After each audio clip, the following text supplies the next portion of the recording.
കാലില കയ്യിലെന്റെ മുത്തമ്മ കാലകത്തി വെച്ച കൊമ്പില് കേട്ടല്ലോ മറിഞ്ഞ കൊമ്പിലെ മയക്കം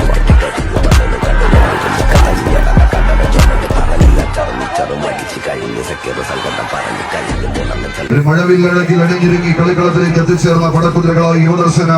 മണിയുടെ പിറവത്തിന്റെ പടക്കുതിരകൾ റഫറിയുടെ വിശ്വനാഥം മുഴങ്ങി ആദ്യ നിമിഷം തന്നെ കളി കൈപ്പിടിയിലേക്ക് ഒതുക്കി കടന്നു പോകാൻ യുവദർശന മണിയുടെ പടയാളികൾ ഉത്തര വനാന്തര ഭൂമിയിൽ നിന്ന് ഉന്നതിയുടെ സിംഹാസനങ്ങൾ അടക്കി വാഴാൻ തെക്കും വടക്കം അടക്കി ഭരിച്ച് കരുത്തുറ്റ വിസ്മയങ്ങൾ അണിനിരക്കുന്ന മണ്ണിൽ അക്ഷരം തെറ്റാത്ത ആവേശവും ആണുങ്ങൾക്ക് ചേർന്ന വാശിയുമായി വാഗ്വാദങ്ങളും വെല്ലുവിളികളും എല്ലാം പഴങ്കഥകളാക്കി മാറ്റി വിജയം വെട്ടിപ്പിടിക്കുക എന്ന ഒറ്റ ലക്ഷ്യത്തോടെ കടന്നെത്തിയ കളിക്കൂട്ടുക നാളെയുടെ താരങ്ങൾ ആരെന്ന ചോദ്യത്തിന് ആരവങ്ങൾക്കിടയിൽ നിന്ന് ആൾക്കൂട്ടം വിളിച്ചു പറയുന്ന ഒരു ഉത്തരമായി മാറാൻ ഉറച്ച് യുവദർശന മണിയുടെ പിറവം അവസാന ഇഞ്ചിലെ